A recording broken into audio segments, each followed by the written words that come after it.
Hey, first of all, I just want to say thank you so much for the encouragement. I'm glad you enjoy the conversations about free will. But I also want to go ahead and answer this question that you asked, because it's actually a really good one. How did I explain free will when I was a Christian? So let me just start by saying that as a Christian, I held the belief that many Christians hold, that there are many things about God that our tiny human brains can't comprehend. And so there's always this aura of mystery surrounding God's power and his capabilities. Is he outside of time? Is he outside of space? How does he interact with us? How does he know what's going to happen?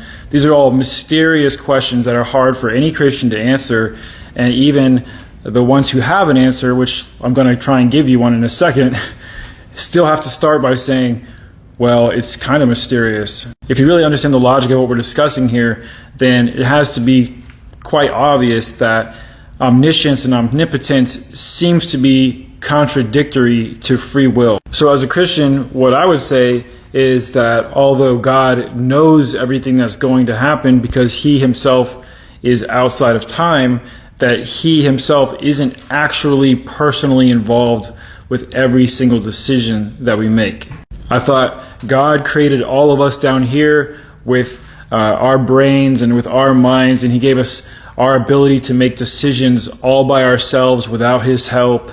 And because of that, we're given this free will, which maybe is a small twinge or a small piece of God's own divinity that he's given us to make conscious decisions about morality for ourselves.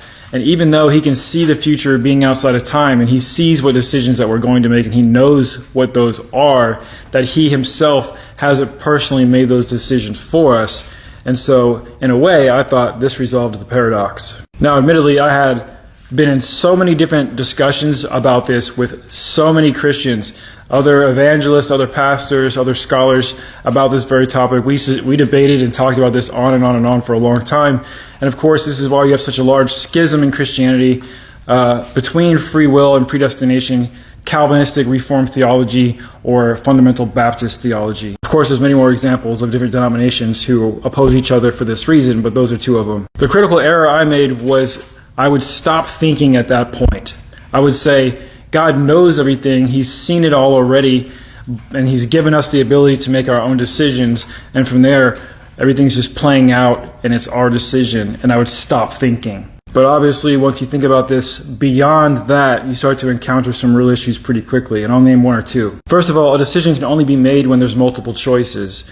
And if all the choices being provided to you are actually provided by God, then you're limited in your options and in your choices. So you're not really free, you only have a couple of options, really. And again, if one of those options, or any of those options, involve coercion or fear of death or whatever, then by definition, it's not really free will. Secondly, the realization has to hit you that God made our consciousness, if we go by the literal interpretation of the Bible, that God made my brain, my eyes, my consciousness, my body, my life, my timeline, my understanding, my education, my family, my abuse, everything about my experience God set up and designed and preordained.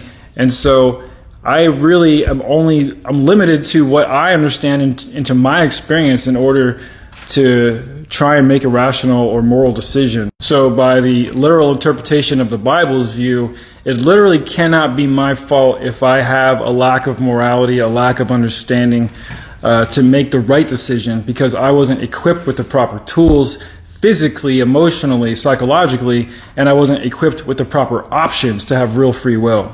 Additionally, I didn't consider that if there really is an omniscient and omnipotent God who's all-powerful and all-knowing, then just by the sheer sake of him knowing what's going to happen, he's actually condoning it. Since he has the power to change the outcome of any scenario, if he allows these things to play out, then actually it must be what he wanted in the first place, which dissolves the free will paradox right back down into predestination.